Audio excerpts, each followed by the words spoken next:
Imagine expanding a house by adding 5 new rooms, but at the end of the month, your electricity bill actually drops.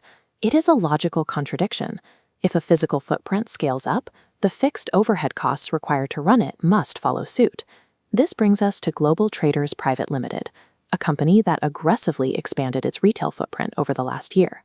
When physical expansion meets shrinking baseline costs, it signals that financial data is no longer reflecting the physical reality of the business.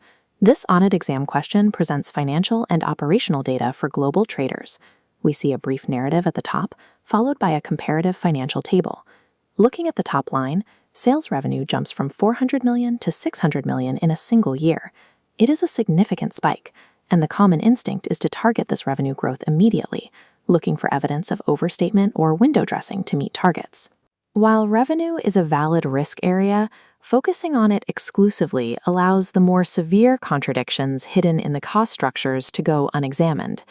To find the most critical risks, we have to look for the points of friction where the company's operational narrative fails to align with the financial figures. The operational narrative at the top of the page states the business expanded by opening 5 new retail outlets, increasing the total from 12 to 17. However, the rent expense row shows a decrease, dropping from $48 million down to $42 million. An increase in physical store count of over 40% should result in a proportional rise in rent.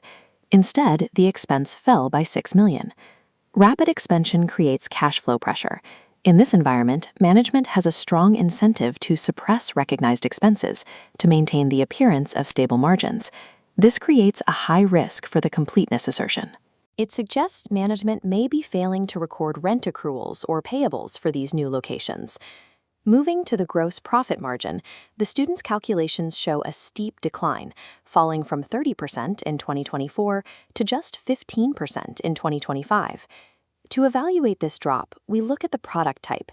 The text specifies they sell consumer electronic goods. Electronics have a high rate of obsolescence.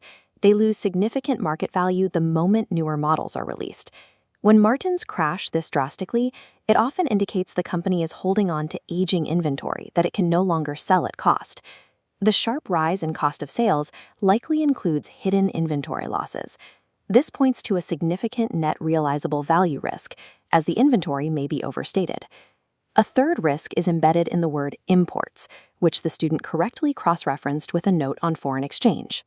Importing requires the company to pay suppliers in foreign currency while generating revenue in the local currency.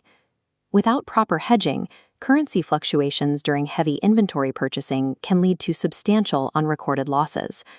Given the massive leap in the cost of sales, there is a strong possibility management is using this line item to bury exchange rate losses. This indicates a risk that foreign exchange translation losses at year-end have been miscalculated or omitted from the financial statements. At the bottom of this script, there is a handwritten note about corroboration, comparing one piece of info with another. This is the fundamental principle of analytical procedures, testing the internal consistency of the data provided. The most effective auditing happens when we move beyond simple arithmetic and start looking for patterns of contradiction across different datasets. By proving that the financial figures did not align with the physical expansion and inventory type, we identified the real risks that a top-line analysis would have missed. To apply this systematically in an exam environment, you can use the CORE framework.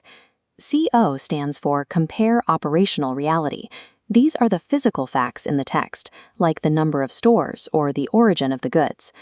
RE stands for Reported Expenses. These are the financial figures in the table that must logically support those operational facts. Instead of reading the table from top to bottom, read from the text to the table.